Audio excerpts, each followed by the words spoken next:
சங்கீதம் 128.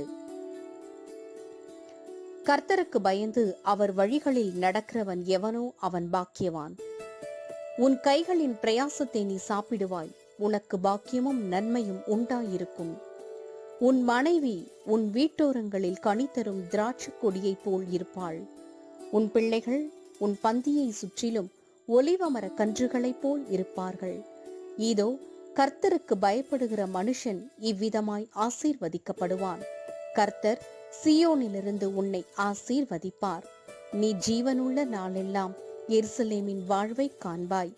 நீ உன் பிள்ளைகளின் பிள்ளைகளையும் இஸ்ரவேலுக்கு உண்டாகும் சமாதானத்தையும் காண்பாய். ஈவ் மீடியா சேனலை லைக் பண்ணுங்க, கமெண்ட் பண்ணுங்க, ஷேர் பண்ணுங்க, சப்ஸ்கிரைப் பண்ணுங்க, முக்கியமா ஃபுல்லா வாட்ச் பண்ணுங்க.